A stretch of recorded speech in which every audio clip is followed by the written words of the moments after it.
ये कहानी है अकी की। एक ऐसा लड़का जिसे गंदगी से इतनी नफरत है कि जहाँ भी उसे जरा सी भी धूल या गंदगी दिखती है वो तुरंत सफाई करना शुरू कर देता है। सिर्फ इतना ही नहीं, वो लोगों को खुद को छूने तक नहीं देता ताकि वो गंदा ना हो जाए। उसके इस अजीब से जुनून की वजह से पूरे स्कूल की लड़कियां उसकी दीवानी है। अकी सिर्फ सफाई में ही माहिर नहीं है, बल्कि वो अपने स्कूल की फुटबॉल टीम का भी स्टार खिलाड़ी है और उसे खेलते देखने के लिए मैदान में हजारों लोग आते हैं, क्योंकि फुटबॉल खेलते वक्त भी वो सफाई का पूरा ध्यान रखता है। मतलब क्या ही अलग लेवल का बंदा है ये। पर क्या अकी कभी किसी लड़की को अपने करीब आने देगा? क्योंकि सफाई के चक्कर में तो वो किसी को खुद को छूने तक नहीं देता। तो चलिए जानते हैं अकी की इस कमाल की कहानी को। अकी एक बहुत ही talented high school football player है जो अपनी टीम के लिए विनिंग गोल करता है। गोल होते ही उसकी पूरी टीम खुशी में उसकी तरफ दौड़ती है और उसे गले लगाने लगती है, लेकिन अकी उनसे दूर हट जाता है क्योंकि उसे गंदगी बिल्कुल पसंद नहीं है। इसी बीच एक लड़की अपने घर से ये पूरा मैच देख रही थी और अपने कैट प्लशी को गले लगाकर कहती है कि अकी तो सच में बहुत बड़ा क्लीन फ्रीक है। फुजिमी हाई स्कूल में अकी एक सेलिब्रिटी की तरह है। वो हैंडसम है, फेमस मिडफील्डर है, लेकिन उससे अपने आसपास सफाई का बहुत ज्यादा ऑब्सेशन था। वो अपने डेस्क को साफ कर रहा होता है, तभी उसका टीममेट जेन उसे लेने आता है और कहता है कि प्रैक्टिस पहले ही शुरू हो चुकी है। स्कूल के ग्राउंड में अकी आराम से अपने हाथों पर साबुन लगा रहा होता है, जबकि स्कूल की लड़कियां उसके आसपास जमा हो जाती हैं। ये देखकर जेन को बहुत गुस्सा आता है और उसे जल्दी प्रैक्टिस में आने के लिए कहता है। प्रैक्टिस के बाद कोच मीवा जेन को एक पानी की बोतल देती है और कहती है कि अकी एक बहुत बड़ा जर्म फोब है, इसलिए उसके साथ थोड़ा सब्र रखना चाहिए। फिर वो अकी को अपनी बोतल ऑफर करता है, लेकिन अकी उस बोतल को भी धोकर इस्तेमाल करता है, जिससे जेन और ज्यादा चढ़ जाता है। फिर प्रैक्टिस दोबारा शुरू होती है और अकी अपने ही टीममेट के खिलाफ बहुत ही कूल और सटीक खेल दिखाता है, जिससे जेन और भी गुस्से में आ जाता है। जेन अपनी टीम को डांटता है कि वो अकी को बहुत ज्यादा स्पॉइल कर रहे हैं, लेकिन एक टीममेट जवाब देता है कि असल में स्पॉइल तो जेन खुद है, क्योंकि वो एक बिजनेसमैन का बेटा है। जेन पलट कर कहता है कि अमीर होना और अच्छा फुटबॉल खेलना दो अलग बातें हैं। जब जेन अकी को गंभीरता से खेलने के लिए डांटने जाता है, तभी कोच मीवा उसे पकड़कर जमीन पर गिरा देती है और सबको दिखाती है कि वो जूडो में बहुत एक्सपर्ट है। अकेले में जेन गुस्से में बड़बड़ाता है कि अकी हमेशा कांटेक्ट प्ले से बचता है। तभी उसे याद आता है कि एक लड़की क्लब रूम का लॉक खोलने की कोशिश कर रही थी, लेकिन अकी को देखते ही भाग गई। कुछ देर बाद कोच मीवा जेन को दिखाती है कि अकी प्रैक्टिस के बाद फुटबॉल बॉल्स को साफ कर रहा है। भले ही वो जर्म फोब है, लेकिन वो फुटबॉल से बहुत प्यार करता है और गंदगी से नफरत होने के बावजूद पूरी मेहनत करता है। अगले दिन टकेची नाम का एक लड़का आता है जो जापान अंडर 16 टीम के लिए अकी के साथ सिलेक्ट हुआ था। वो फुजिमी हाई स्कूल आता है और जेन को इग्नोर कर देता है। वो अकी को कहता है कि वो ऐसे स्कूल में अपना टैलेंट बर्बाद कर रहा है जो हर साल प्रिलिमिनरी राउंड में हार जाती है, लेकिन अकी कहता है कि फुजिमी हाई स्कूल में कुछ खास बात है। इसे साबित करने के लिए दोनों स्कूलों के बीच फ्रेंडली मैच होता है। अचानक टकेची अपने एब्स दिखाकर अपने कॉन्फिडेंस का मजेदार अंदाज में प्रदर्शन करता है। अब अकी सीरियस होकर खेलता है और एक एक करके प्लेयर्स को पीछे छोड़ते हुए गोल कर देता है। वहीं वो लड़की भी ये मैच देख रही होती है और अकी के टैलेंट से इम्प्रेस हो जाती है। कोच मीवा अकी के प्ले को एनालाइज करती है और नोटिस करती है कि उसकी जर्म फोब आदत उसकी ताकत बन जाती है, क्योंकि वो कांटेक्ट से बचते हुए बहुत क्लीन और सटीक मूव करता है। फुजिमी अब आगे होता है, लेकिन टकेची पूरी तरह अकी को टारगेट करने का फैसला करता है और उसे 4 प्लेयर्स से घेर लेता है। जेन भी गोल करने दौड़ता है, लेकिन उसका शॉट खराब जाता है। बारिश शुरू हो जाती है और टकेची की टीम आगे निकल जाती है। टकेची अकी को कहता है कि वो इतना अच्छा खिलाड़ी है कि उसे इस लो लेवल स्कूल में नहीं रहना चाहिए और उनके स्कूल में आ जाना चाहिए। अब सिर्फ 10 मिनट बचे होते हैं। कोच मीवा को लगता है कि अकी के खेल में कुछ गड़बड़ है और वो जेन को बुलाती है। जेन अकी के पास जाता है और समझता है कि वो इंजर्ड नहीं है, बल्कि उसे गंदा होने का डर है। ये देखकर जेन को थोड़ी निराशा होती है। आखिरी 5 मिनट में टकेची फिर से गोल करने की कोशिश करता है, लेकिन जेन अपने चेहरे से बॉल रोक लेता है। भले ही वो अकी जितना टैलेंटेड नहीं है, लेकिन वो हार नहीं मानता। वो बॉल को गोल की तरफ फेंकता है, लेकिन मिस हो जाता है। तभी अकी अपने डर को पीछे छोड़कर आगे आता है और कीचड़ में भीगते हुए बॉल को किक करके गोल कर देता है। जेन पूछता है कि उसने ऐसा क्यों किया, क्योंकि उसे तो गंदगी से नफरत है। अकी कहता है क्योंकि ये आखिरी 5 मिनट थे और वो गंदगी सह सकता है, लेकिन हार नहीं। ये सुनकर जेन मुस्कुराता है और मान जाता है कि उसे अकी की ये जीतने की भूख पसंद है। जैसे ही गोल होता है, पूरी टीम खुशी से झूम उठती है, क्योंकि उन्होंने ओशिगामी हाई के खिलाफ मैच जीत लिया था। जेन खुशी में आकी को गले लगाने दौड़ता है, लेकिन हमेशा की तरह आकी उसे इग्नोर कर देता है। जेन अब गुस्सा होने ही वाला था कि तभी आकी उसकी तरफ देखकर थम्स अप दिखाता है और उसके शानदार हेडर की तारीफ करता है। ये देखकर जेन का गुस्सा थोड़ा शांत हो जाता है। उधर टकीची अपने एब्स दिखाते हुए मन ही मन सोच रहा था कि शायद उसे भी फुजिमी हाई में ट्रांसफर हो जाना चाहिए। आखिर इस स्कूल में ऐसा खास क्या है? क्लब रूम में आकी बड़े आराम से बिल्ट इन बिडे वाले टॉयलेट को साफ कर रहा होता है। वो मन ही मन खुश था कि उसने ऐसा स्कूल चुना जहां इतने बढ़िया टॉयलेट है। आकी की सबसे बड़ी फैन मोका पहले भी उससे ग्रेट स्कूल में मिल चुकी थी। उसे याद आता है कि आकी हमेशा से ऐसा लड़का था जो दूर से ही सबका ध्यान अपनी तरफ खींच लेता था, चाहे आसपास कितना भी खतरा क्यों ना हो। मोका अक्सर क्लासरूम की खिड़की के बाहर से उसे देखा करती थी। उसे आकी का शांत लेकिन हमेशा डटे रहने वाला स्वभाव बहुत पसंद था। लेकिन उसे सबसे ज्यादा वो दिन याद था जब 5वीं क्लास में पहली बार उसकी आकी से बात हुई थी। आज भी मोका यही सोचती है कि क्या आकी को वो पल याद होगा या नहीं। फुटबॉल प्रैक्टिस के दौरान जेन उन लड़कियों को चुप करवाता है जो आकी के लिए चीयर कर रही होती हैं। फिर वो आकी को बोलता है कि बॉल्स को हाथ लगाने की जगह उन्हें किक मारकर साफ करे। लेकिन तभी एक फुटबॉल सीधा जेन के चेहरे पर जाकर लगती है, जिससे वो बुरी तरह चिढ़ जाता है। लॉकर रूम के अंदर टीम का एक मेंबर जिन सबको बताता है कि आजकल कोई उसे चुपके से देख रहा है। ये सुनकर बाकी लड़के हैरान रह जाते हैं। वहीं दूसरी तरफ आकी हमेशा की तरह बिल्कुल शांत था और उसका पूरा ध्यान सिर्फ लॉकर साफ करने में लगा हुआ था। अगले दिन टीम का प्रैक्टिस मैच चल रहा होता है। उसी दौरान मोका बड़ी सफाई से फुटबॉल टीम के लॉकर रूम में घुस जाती है। मैच खत्म होने के बाद पूरी टीम लॉकर रूम देखकर हैरान रह जाती है, क्योंकि वो पहले से भी ज्यादा चमक रहा था। सब आकी की तारीफ करने लगते हैं। तभी जेन देखता है कि उसके कपड़े भी बड़े अच्छे से फोल्ड किए हुए हैं। वो आकी से पूछता है कि क्या उसने ये सब किया है, लेकिन आकी तुरंत मना कर देता है और कहता है कि वो किसी और के कपड़ों को हाथ लगाने से पहले मरना पसंद करेगा। फुटबॉल क्लब का कप्तान गाकू सबको अपना सामान चेक करने के लिए कहता है, क्योंकि शायद कोई चुपके से लॉकर रूम में घुस आया था। जैसे ही आकी अपना लॉकर साफ करने जाता है, उसे अपनी यूनिफॉर्म के पास एक कैट प्लशी दिखाई देती है। अगले दिन फिर लॉकर रूम चमक चमाता हुआ मिलता है, जबकि कमरा लॉक था। गाकू मजाक में कहता है कि सबको इसे किसी परी का काम समझ लेना चाहिए। पूरा हफ्ता यही चलता रहता है और एक दिन जब आकी अपना लॉकर खोलता है तो उसके अंदर एक बड़ा सा कैट प्लशी रखा होता है। अगले दिन मोका बड़ी चालाकी से फिर लॉकर रूम का लॉक खोलती है और अपने सफाई के सामान के साथ अंदर चली जाती है। सफाई करते हुए उसे वो दिन याद आता है जब उसने पहली बार आकी से बात की थी। उस समय आकी एक बिल्ली को छूने की कोशिश कर रहा था, लेकिन अपनी जम्फोबिया की वजह से वो उसे हाथ नहीं लगा पा रहा था, जबकि उसे बिल्लियां बहुत पसंद थी। आकी को उदास देखकर मोका ने उसे एक कैट प्लशी दी थी। आकी ने वो प्लशी लेने के लिए हाँ तो कहा, लेकिन एक शर्त पर कि उसे पहले अच्छे से धोया जाएगा। वर्तमान में मोका फिर से एक नया प्लशी आकी के लॉकर में रख देती है। वो जानती थी कि आकी उसकी पहुंच से बहुत दूर था, लेकिन फिर भी वो साइडलाइन से उसे खुश करना चाहती थी। जैसे ही वो लॉकर बंद करती है, वो देखती है कि दरवाजे के पास आकी पहले से खड़ा उसे देख रहा था। मोका घबरा जाती है। वो तुरंत अपना चेहरा छुपाने लगती है, क्योंकि उसे लगता है कि आकी अब उसे अजीब या डरावनी लड़की समझेगा। लेकिन आकी उसे डांटने की बजाय कुछ और सफाई का सामान पकड़ाता है।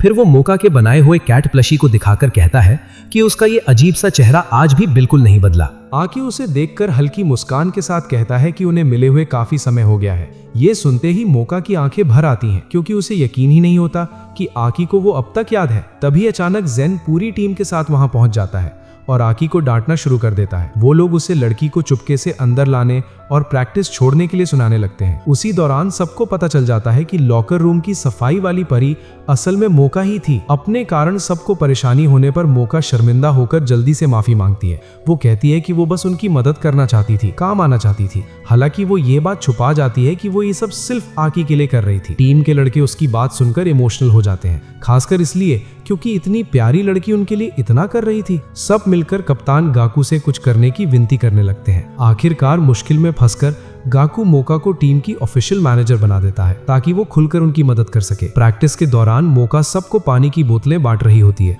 उधर लड़के बात कर रहे थे कि आकी की पॉपुलैरिटी कितनी खतरनाक लेवल पर पहुंच चुकी है, क्योंकि छुट्टी के बाद भी उसकी फैन गर्ल्स उसे चीयर कर रही थी। प्रैक्टिस खत्म होने के बाद जिन अचानक जिज्ञासा में आकी का तौलिया सूंघ लेता है। ये देखकर सब लोग दंग रह जाते हैं और उसे तुरंत परवर्ट कहने लगते हैं। लेकिन उसके बाद बाकी लड़के भी चुपके चुपके मैच के दौरान आकी का तौलिया सूंघने लगते हैं। लॉकर रूम में सब लड़के बात कर रहे थे कि तौलिए की खुशबू उनकी सोच से भी ज्यादा अच्छी थी। ये सुनकर जेन उन्हें डांटता है और कहता है कि वो सब अजीब पागल लोग हैं। वहीं दूसरी तरफ मोका ये सारी बातें सुन लेती है। अब वो तय कर लेती है कि वो आकी और उसके तौलियों को टीम के लड़कों से बचा कर रखेगी। अगले दिन मोका हाथ में कीलों वाला बेसबॉल बैट लेकर खड़ी रहती है और आकी के तौलियों की रखवाली करती है। उसकी वजह से आखिरकार तौलिया वाली सारी हरकतें बंद हो जाती हैं। लेकिन स्कूल में ये अफवाह आग की तरह फैल जाती है कि आकी के तौलिए से बहुत अच्छी खुशबू आती है। इस वजह से उसकी फैन गर्ल्स की संख्या और भी ज्यादा बढ़ जाती है। जब आकी अपने तौलिए से पसीना पोंछता है तो उसकी फैन गर्ल्स पूरी तरह पागल हो जाती हैं और उसके तौलिए के पीछे टूट पड़ती हैं। आकी तेजी से इधर उधर बचते हुए निकलता है और ध्यान रखता है कि कोई उसे छू ना पाए। अब जेन का सब्र टूट जाता है। वो जोर से चिल्लाकर कहता है कि वो लोग फुटबॉल को लेकर सीरियस है, कोई मजाक नहीं कर रहे। उसकी डांट सुनकर सारी ग्रुपीज वहां से भाग जाती हैं। सब लोग राहत की सांस लेते हैं। बाद में जेन अकेले लॉकर रूम में बैठा होता है। उसे याद आता है कि कैसे सब लोग आकी के तौलिए के लिए पागल हो रहे थे। वो आकी के तौलिए को देखकर हंसता है और सोचता है कि लोग कितने बेवकूफ हो सकते हैं। लेकिन तभी कमरे में हवा का तेज झोंका आता है और तौलिया नीचे गिरने लगता है। जेन तुरंत उसे पकड़ लेता है। तभी उसके मन में तौलिए की खुशबू को लेकर जिज्ञासा होने लगती है। एक और हवा का झोंका आता है और इस बार तौलिए की खुशबू सीधा उसकी नाक तक पहुंचती है। उस खुशबू से उसे अपनी माँ की पुरानी यादें आने लगती हैं। धीरे धीरे वो अपना चेहरा तौलिए में छुपा लेता है। लेकिन तभी अचानक आकी लॉकर रूम में आ जाता है और उसे रंगे हाथों पकड़ लेता है। आकी सीधा परवर्ट कह देता है। फिर वो कहता है कि इस्तेमाल करने के बाद तौलिया फेंक देना चाहिए। ये सुनकर जेन और ज्यादा चिढ़ जाता है। घर पहुंचने पर उसका बटलर उससे पूछता है कि क्या वो तौलिया धो दे, लेकिन जेन उसे मना कर देता है और कहता है कि इसे ऐसे ही रहने दो। अगले दिन मोका खुद से कहती है कि उसे मैनेजर के तौर पर और ज्यादा मेहनत करनी होगी। तभी आकी उसे गुड मॉर्निंग बोलता है, लेकिन मोका खुद को याद दिलाती है कि उसे अपनी निजी फीलिंग्स को अलग रखना होगा। उसी समय जिन बाकी लड़कों के साथ वहां आता है और शेखी बगाड़ते हुए कहता है कि मोका उसके पीछे पड़ी हुई है। लेकिन तभी मोका तेजी से उनके पास से निकलती है। सबकी नजर उसकी टी शर्ट पर पड़ती है और वो आकी की फैन शर्ट पहने होती है। उसी पल उसका राज सबके सामने खुल जाता है। दूसरी तरफ सबवे में सफर करते हुए जिन, साकाई और ताइची बात कर रहे होते हैं कि आकी लोगों से दूर रहने के लिए ट्रेन में सफर करने से बचता है। वो लोग कहते हैं कि कल तकारा एकेडमी के खिलाफ मैच में पहुंचना उसके लिए मुश्किल होने वाला है। इतने में वो लोग बाहर देखते हैं और पाते हैं कि आकी अपनी साइकिल से स्कूल जा रहा था। उधर ट्रेन वाली लड़की उनकी बातें चुपके से सुन लेती है। उसके चेहरे पर एक खतरनाक मुस्कान आ जाती है, जैसे वो मन ही मन कोई प्लान बना रही हो ताकि आकी कल का मैच मिस कर दे। स्कूल खत्म होने के बाद पूरी टीम आकी को अपने साथ रेस्टोरेंट में खाना खाने के लिए मनाने लगती है। आकी पहले साफ मना कर देता है, लेकिन तभी जोरदार बारिश शुरू हो जाती है। मजबूरी में आखिरकार आकी उनके साथ जाने के लिए तैयार हो जाता है। रेस्टोरेंट पहुंचने के बाद सब लोग ड्रिंक बार की तरफ जाते हैं, लेकिन वहां भी आकी सबसे पहले गिलास उठाकर उन्हें साफ करना शुरू कर देता है। ये देखकर जेन फिर से चढ़ जाता है। उधर ट्रेन वाली वही लड़की चुपके से दूर बैठकर उन सब पर नजर रख रही होती है। तभी जब सब लोग अगले दिन के मैच के लिए चीयर करने वाले होते हैं, तभी बगल वाली टेबल से तकेशी अचानक सामने आ जाता है। वो पूरी टीम का मजाक उड़ाते हुए कहता है कि आकी के बिना ये टीम किसी काम की नहीं है। फिर वो आकी को देखकर अपने एब्स फ्लेक्स करता है, जैसे हमेशा करता था। इसके बाद वो टीम को और नीचा दिखाते हुए कहता है कि तकाडा टीम के खिलाफ ये लोग आकी के बिना जीत ही नहीं सकते। उधर बाकी टीम खाना शुरू कर देती है, लेकिन जेन नोटिस करता है कि आकी अब भी टेबल साफ करने में लगा हुआ था। तभी खाना आता है, लेकिन तकेशी तुरंत आकी की प्लेट उठा लेता है और कहता है कि इन लोगों को आकी के बारे में कुछ नहीं पता। वो बताता है कि आकी हमेशा घर का बना खाना ही खाता है, क्योंकि उसके लिए खास पौष्टिक खाना तैयार किया जाता है। लेकिन तभी आकी के पेट से आवाज आती है। इससे साफ पता चलता है कि असल वजह उसका जर्म फोबिया था, जो उसे बाहर का खाना खाने से रोक रहा था। ताइची कहता है कि अगर आकी नहीं खाएगा तो वो उसका खाना खा लेगा, लेकिन उससे पहले ही तकेशी पूरी प्लेट खत्म कर देता है। ये देखकर ताइची चढ़ जाता है। फिर वो खुद को ज्यादा तेज खाने वाला साबित करने के लिए तकेशी के सामने एक और स्टेक मंगवा देता है। अब दोनों के बीच खाना खाने की रेस शुरू हो जाती है। दोनों एक साथ खाना शुरू करते हैं और कोई भी हार मानने को तैयार नहीं था। बाहर तूफानी बारिश लगातार जारी थी। उधर तकेशी की साथी तचीबाना उसे ये बेवकूफ़ी बंद करने के लिए समझाती है, लेकिन तकेशी साफ मना कर देता है। वो कहता है कि वो एक ही इंसान से दूसरी बार हार नहीं सकता। जैसे ही आखिरी डिश आती है, तकेशी अपनी पूरी ताकत लगाकर खाना शुरू करता है। वो आकी को दिखाना चाहता था कि उसकी टीम में कोई भी हर मामले में उससे बेहतर नहीं है। हर आखिरी चावल का दाना खाते हुए उसे वो पुराना दिन याद आने लगता है जब मिडिल स्कूल के दौरान टोक्यो ट्राईआउट्स ट्रेनिंग मैच में उसकी पहली मुलाकात आकी से हुई थी। उसे याद आता है कि आकी ने कितना शानदार और सटीक पास दिया था, जिसकी वजह से गोल हुआ था। वो एक बार फिर उसी पल को महसूस करना चाहता था। जैसे ही वो आखिरी निवाला खाने वाला होता है, तभी आकी मेन मेन्यू की आखिरी चीज उसके सामने रख देता है, एक बहुत बड़ा मेगा साइज स्ट्रॉबेरी पार्फे। तकेशी उसे आकी का एक और किलर पास समझता है, लेकिन एक बाइट लेने से पहले ही वो बेहोश होकर गिर पड़ता है। इस तरह ताइची जीत जाता है। कुछ देर बाद बारिश रुक जाती है और आकी तुरंत वहां से घर के लिए निकल जाता है। उधर वही लड़की जिसका नाम कना था, दूर से जाते हुए आकी को देख रही होती है। अगले दिन टीम मैच के लिए वार्म अप कर रही होती है, लेकिन जेन नोटिस करता है कि आकी वहां दिखाई नहीं दे रहा। गाकू उसे शांत रहने के लिए कहता है और बताता है कि आकी कुछ देर पहले यहीं था, लेकिन अपनी टीम को इतने बड़े मैच से पहले भी इतना कैजुअल देखकर जेन और ज्यादा गुस्सा हो जाता है। उधर दूसरी तरफ आकी हाथ धो रहा होता है, तभी उसकी टक्कर कना से होती है जो अपनी पानी की बोतल धो रही होती है। अचानक बिना सोचे आकी उसकी बोतल पकड़ लेता है और खुद साफ करने लगता है। वो कहता है कि बोतल अभी भी गंदी है। कना के चेहरे पर चालाक मुस्कान आ जाती है। फिर वो आकी से सफाई में मदद मांगती है। वो उसे एक कमरे में ले जाती है जहां सफाई का पूरा सामान रखा होता है। कना बताती है कि उसे फुटबॉल टीम का क्लब रूम साफ करने की जिम्मेदारी मिली है क्योंकि उसका टीम कैप्टन उसका बॉयफ्रेंड है। काना आकी को बताती है कि उसका बॉयफ्रेंड बार बार कह रहा था कि आज का सबसे खतरनाक खिलाड़ी आकी ही है। इतना कहने के बाद वो कमरे का दरवाजा लॉक कर देती है। फिर मुस्कुराते हुए कहती है कि मैच खत्म होने तक वो यहाँ से बाहर नहीं निकल पाएगा। उधर मैदान में सब लोग आकी का इंतजार कर रहे थे, लेकिन वो अभी तक दिखाई नहीं दिया था। साइड लाइन पर कोच मीवा मोका को आकी को ढूंढने के लिए भेजती है। मैच को ध्यान से देखते हुए मीवा कहती है कि सामने वाली टीम में कोई खास खिलाड़ी तो नहीं है, लेकिन वो लोग जीतने के लिए गलत तरीके इस्तेमाल कर रहे हैं। उधर लॉक कमरे के अंदर काना अपनी असली चाल दिखाती है। वो आकी को धमकी देती है कि अगर उसने भागने की कोशिश की तो वो जोर से चिल्लाएगी। अचानक आकी वहीं नीचे गिर पड़ता है। असल में गंदे कमरे में बंद होने की वजह से उसका तनाव बहुत बढ़ गया था। काना उससे पूछती है कि जब उसे गंदगी से इतनी नफरत है तो वो फुटबॉल खेलता ही क्यों है। उसी दौरान मैदान में टकाडा टीम एक और गोल कर देती है। अब फुजिमी टीम 2 गोल से पीछे हो चुकी थी। काना फिर कहती है कि वो आकी को और 30 मिनट तक इसी कमरे में बंद रखेगी। बातों बातों में ये भी पता चलता है कि इस पूरी किडनैपिंग का मास्टरमाइंड काना का बॉयफ्रेंड ही था। तभी अचानक दरवाजा खुलता है। मोका लॉक तोड़कर अंदर आ चुकी थी और उसके हाथ में वही बेसबॉल बैट था। वो तुरंत आकी से कहती है कि जल्दी मैदान में जाओ और मैच खत्म करो, लेकिन तभी आकी की नजर कमरे में पड़े गंदे कपड़ों के ढेर पर चली जाती है। अब मैच में सिर्फ 15 मिनट बचे थे। तभी आकी मैदान में वापस आता है, लेकिन इस बार उसके हाथ में एक ब्रश था। वो जेन से कहता है कि वो उसे बॉल पास करेगा। जैसे ही खेल दोबारा शुरू होता है, आकी तुरंत बॉल अपने कंट्रोल में ले लेता है और सीधा गोल कर देता है। अब विरोधी टीम का कप्तान जीतने के लिए नया प्लान बनाता है। वो अपने खिलाड़ियों को कहता है कि आकी को चारों तरफ से घेर लो ताकि वो दोबारा गोल ना कर पाए, लेकिन उनका ये प्लान पूरी तरह फेल हो जाता है। आकी आसानी से सबको चकमा देकर निकल जाता है और बॉल जेन को पास कर देता है। जेन शानदार गोल मार देता है। अब दोनों टीमें बराबरी पर आ चुकी थी, लेकिन तभी सामने वाली टीम जानबूझकर आकी को जोर से धक्का दे देती है। आकी सीधे मिट्टी में गिर जाता है। ये देखकर जेन गुस्से से भर जाता है। वो तुरंत आकी के पास भागता है। आकी साफ दिख रहा था कि मिट्टी में लुढ़कने के बाद उसकी हालत खराब हो चुकी थी। अब आकी ठीक से हिल भी नहीं पा रहा था। इसीलिए पूरी टीम फैसला करती है कि वो आकी को बचाएंगे और गोल की रक्षा करेंगे। मैच खत्म होने में अब 5 मिनट से भी कम समय बचा था। तभी आकी पूरी ताकत लगाकर फिर से खड़ा होता है। वो सामने वाली टीम से बॉल छीनते हुए अपनी जर्म फोबिया की जंजीरों को तोड़ देता है। फिर वो पूरी ताकत से बॉल को गोल की तरफ किक मारता है और इसी के साथ फुजिमी टीम मैच जीत जाती है। आकी विरोधी कप्तान से कहता है कि उसे गंदा होना बिल्कुल पसंद नहीं, लेकिन चीटिंग उससे भी ज्यादा नफरत वाली चीज है। जीत के बाद पूरी टीम खुशी में फिर से आकी को गले लगाने दौड़ती है, लेकिन हमेशा की तरह इस बार भी आकी उन्हें मना कर देता है। उधर टकाडा टीम अपने लॉकर रूम में पहुंचती है और देखकर हैरान रह जाती है कि पूरा कमरा चमक रहा था। आकी का ये कूल अंदाज देखकर काना भी उसकी फैन बन जाती है, जिससे उसका बॉयफ्रेंड और ज्यादा जलने लगता है। दूसरी तरफ फुजिमी स्कूल का छात्र शियोन अपने कमरे में बैठकर मॉन्स्ट्रोसिटी हंटर नाम का मल्टीप्लेयर गेम खेल रहा होता है।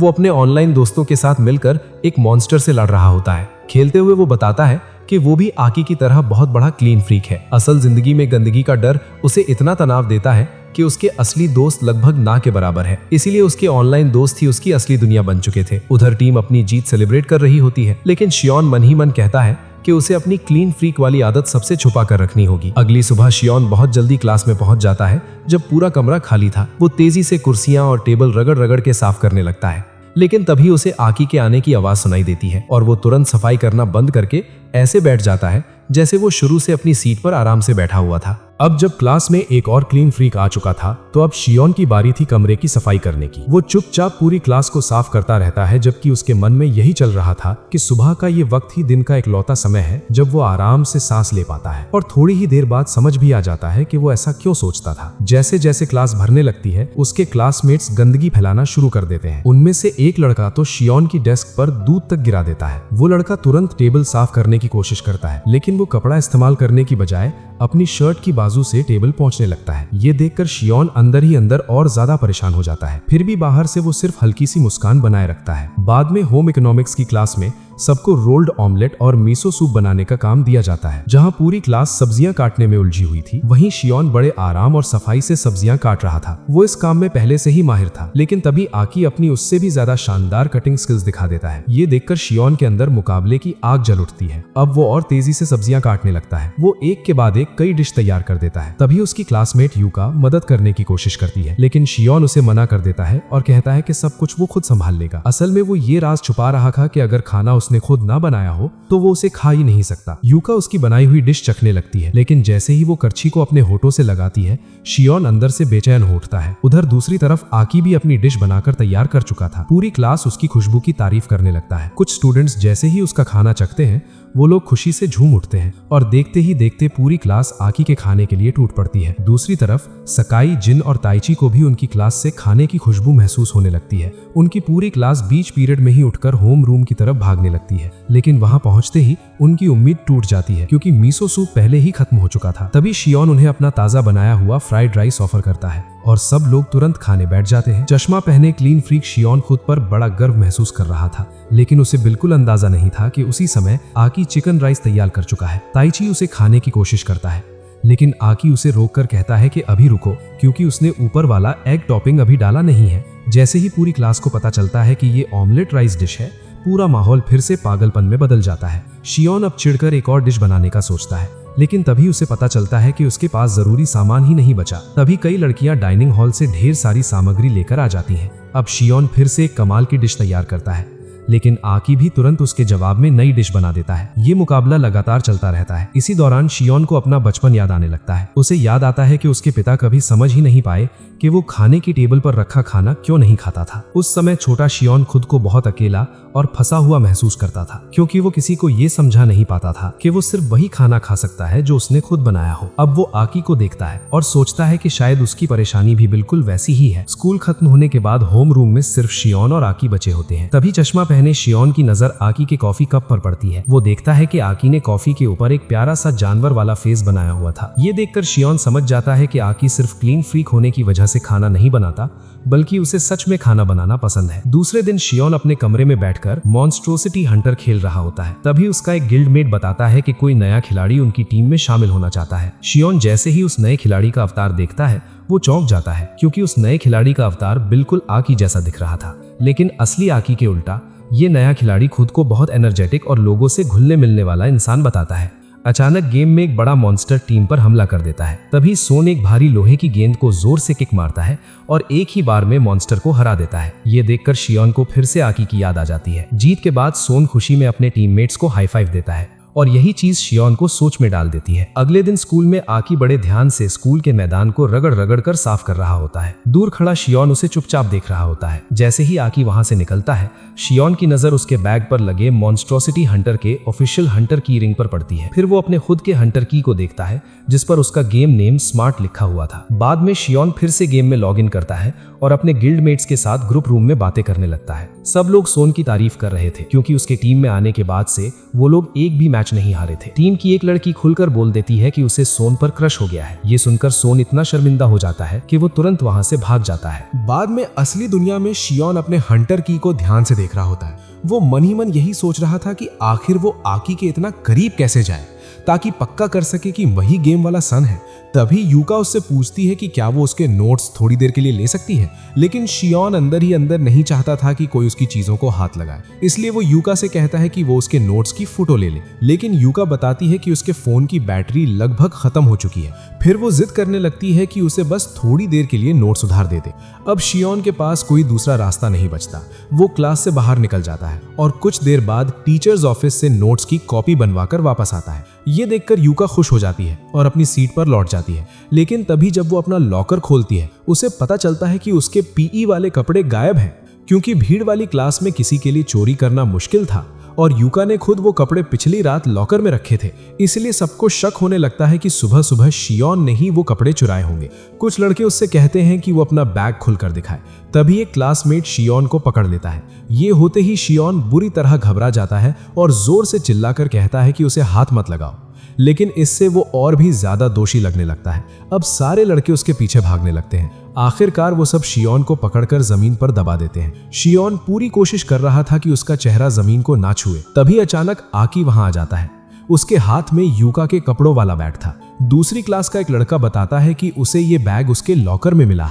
अब यूका को समझ आता है कि उसने गलती से अपना सामान गलत क्लास के लॉकर में रख दिया था। जैसे ही शियोन उठता है, आकी उसे टिश्यू वाइप्स देता है। फिर वो उससे कहता है कि उसे लोगों को अपने बारे में थोड़ा और जानने देना चाहिए। शियोन समझ जाता है कि आकी उसके क्लीन फ्रीक वाले राज को जान चुका है, लेकिन फिर भी वो जवाब देता है कि उसे समझ नहीं आ रहा कि आकी क्या कह रहा है। पूरी क्लास उस पर शक करने के लिए उससे माफी मांगती है और शियोन बस मुस्कुराकर कह देता है कि कोई बात नहीं, लेकिन अंदर ही अंदर वो अब भी यही सोच रहा था कि उसकी एक क्लीन फ्रीक वाली सच्चाई किसी को पता नहीं चलनी चाहिए। तभी अचानक यूका उसे गले लगा लेती है और कहती है कि वो बहुत अच्छा इंसान है, लेकिन ये चीज शियोन को काफी असहज कर देती है। उधर उसी समय आकी अपना बैग उठाता है। शियोन चुपके से उसके हंटर की को देखता है और आखिरकार पक्का कर लेता है कि फुटबॉल वाला आकी ही गेम वाला सन है। बाद में गेम में शियोन सन को ढूंढने लगता है। वो सोचता है कि शायद आकी इस गेम में इसलिए इतना खुलकर रहता है क्योंकि यहाँ उसे अपनी कंट्रोल फ्रीक वाली परेशानी महसूस नहीं होती। फिर शियोन सन के वीडियो गेम रूम में जाता है, लेकिन वहां की गंदगी देखकर वो पूरी तरह हैरान रह जाता है। दूसरी तरफ फुटबॉल प्रैक्टिस के दौरान आकी एक शानदार गोल मार देता है।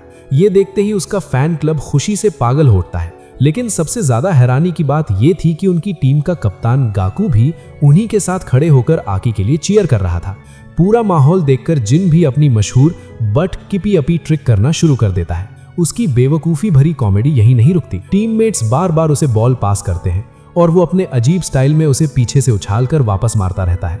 फिर वो बॉल चलते हुए आकी की तरफ उछाल देता है, लेकिन फुटबॉल का स्टार खिलाड़ी आकी आखिरी सेकंड पर बड़ी आसानी से उससे बच जाता है। ये देखकर टीम आकी फिर से जोर जोर से चीयर करने लगती है, यहाँ तक कि कप्तान गाकू भी उन्हीं के साथ चिल्ला रहा था। जेन ये सब देखकर पूरी तरह कंफ्यूज हो जाता है कि आखिर कप्तान कर क्या रहा है। तब सकाई और टाइची उसे समझाते हैं कि गाकू की गर्लफ्रेंड यूरी टीम आकी की सदस्य है, इसीलिए गाकू भी अपनी गर्लफ्रेंड का साथ देने के लिए उसी टीम को सपोर्ट कर रहा था। कुछ समय बाद फुजिमी की फुटबॉल टीम मिनामिदा फुत्सुकु हाई स्कूल पहुंचती है और टीम आकी भी टीम के साथ साथ वहां तक चली आती है। मैदान में पहुंचते ही जिन फिर से अपनी मशहूर बट किपी अपी ट्रिक शुरू कर देता है, लेकिन तभी अचानक एक बॉल आकर सीधे उसके चेहरे पर लगती है। वो बॉल मिनामिदा टीम के कप्तान रियू ने मारी थी। उसकी मौजूदगी मात्र से ही चश्मा पहने जिन घबराने लगता है। इसके बाद दोनों स्कूलों के बीच मैच शुरू हो जाता है और शुरुआत में ही आकी शानदार गोल कर देता है। मैच कवर कर रहे मीडिया फोटोग्राफर्स आकी के टैलेंट से काफी प्रभावित हो जाते हैं, लेकिन उनमें से एक आदमी कहता है कि आकी को किसी ज्यादा ताकतवर टीम में होना चाहिए था, क्योंकि इतनी कमजोर टीम में रहकर उसका करियर सिर्फ प्रिलिमिनरी राउंड हारने से खत्म हो सकता है। हालांकि आकी के गोल के बाद भी मिनामिदा टीम बिल्कुल नहीं घबराती। रियू तेजी से बॉल लेकर आगे बढ़ता है। उसके सामने जिन खड़ा होता है, लेकिन डर और घबराहट की वजह से वो उसे रोक ही नहीं पाता। रियू आसानी से उसे पार करके गोल कर देता है। सकाई जिन से कहता है कि खुद को संभालो, लेकिन दूसरी बार भी रियू उसे आसानी से पार कर जाता है। अब जिन अपनी नाकामी से पूरी तरह टूटने लगता है। तभी रियू उसके करीब आकर कहता है कि वो आज भी पहले जैसा ही कमजोर है। हाफ टाइम तक दुश्मन टीम 2 पॉइंट की बढ़त ले चुकी थी। उधर जिन अकेला टॉयलेट में बैठा था। उसका सिर नीचे झुका हुआ था और वो गुस्से में दीवार पर मुक्के मार रहा था। फिर उसकी नजर टिश्यू रोल पर पड़ती है और वो चिढ़कर पूरा टिश्यू रोल बाहर खींच देता है। तभी मिनामिदा फुत्सुकु टीम के कुछ खिलाड़ी बाथरूम में आते हैं। उन्हें बिल्कुल पता नहीं था कि जिन ठीक पीछे वाले स्टॉल में छुपा बैठा है और वो लोग वहीं खड़े होकर जिन के बारे में बातें करने लगते हैं। वो लोग आपस में बात करने लगते हैं कि उन्होंने सुना है जिन और उनके कप्तान रियू मिडिल स्कूल में एक ही टीम में थे, और ये भी कि चश्मा पहनने वाला जिन पहले रियू से बहुत बुली हुआ करता था। इतना बोलकर वो लड़के शरारती मुस्कान के साथ बाथरूम से बाहर निकल जाते हैं, लेकिन बाहर आते ही वो देखते हैं कि सकाई और ताइची उनकी सारी बातें सुन चुके थे। उधर टॉयलेट के अंदर जिन गहरी सांस लेता है और सोचता है कि अब मैदान में वापस जाने का समय आ गया है। जैसे ही वो अपने स्टॉल से बाहर निकलता है, उसी समय बगल वाले स्टॉल से आकी भी बाहर आता है। ये देखकर जिन खुद हैरान रह जाता है। कुछ देर बाद मैच दोबारा शुरू होता है। जिन को हैरानी होती है कि कोच मीवा ने अब तक उसे बाहर नहीं निकाला। तभी मीवा को सकाई और ताइची की बात याद आती है। दोनों ने खास तौर पर उससे कहा था कि जिन को मैदान में ही रहने देना, क्योंकि वो दोनों आम तौर पर हमेशा मजाक करते रहते थे, लेकिन शायद पहली बार वो किसी बात को लेकर सच में गंभीर थे। जैसा सबने सोचा था, रियू फिर से सीधे जिन की तरफ बढ़ता है। उसे पूरा भरोसा था कि जिन उसके खिलाफ कुछ नहीं कर पाएगा। रियू को सामने देखकर जिन को अपने मिडिल स्कूल के दिन याद आने लगते हैं। उसे याद आता है जब वो अपनी किपी अपी ट्रिक करके अपने दोस्तों को हंसा रहा था, तभी रियू ने उसके सिर पर बॉल मार दी थी और उसे कहा था कि वो ये हरकत दोबारा कभी ना करे। उस दिन के बाद जब भी जिन लोगों का ध्यान अपनी तरफ खींचने की कोशिश करता, रियू हमेशा उसे बॉल मारकर चुप करा देता। धीरे धीरे हालत ये हो गई कि रियू के सामने आते ही जिन का शरीर जैसे जम जाता था और आज भी वही हो रहा था। वर्तमान में भी जिन अपने शरीर को हिला नहीं पा रहा था और रियू एक बार फिर उसे पार करके निकल जाता है, लेकिन इस बार सकाई पहले से तैयार था। वो तुरंत आकर बॉल रोक लेता है। फिर वो जिन से कहता है कि उसे थोड़ा और आक्रामक बनना चाहिए और उसे याद दिलाता है कि वो टीम का गुड वाइब्स ऑफिसर है। कुछ देर बाद रियू फिर से जिन को पार करने की कोशिश करता है, लेकिन इस बार ताइची उसकी गोल करने की कोशिश रोक लेता है। फिर ताइची और सकाई दोनों जिन से कहते हैं कि वो पहले जैसा मजेदार इंसान नहीं रहा। उनकी ये बातें जिन के अंदर कुछ जगा देती हैं। उसे वो दिन याद आता है जब वो पहली बार हाई स्कूल फुटबॉल टीम में शामिल हुआ था। उस समय वो मिडिल स्कूल की वजह से पूरी तरह टूटा हुआ इंसान बन चुका था। एक दिन सकाई और ताइची गलती से बॉल उसकी तरफ उछाल देते हैं और जिन बिना सोचे अपने पिछले हिस्से से बॉल को पकड़ लेता है। पूरा मैदान हंसी से गूंज उठता है और उसी दिन से वो तीनों सबसे अच्छे दोस्त बन गए थे। वर्तमान में उन यादों को सोचते ही जिन का खोया हुआ हौसला वापस आ जाता है। अब की बार जब रियू उसे पार करने की कोशिश करता है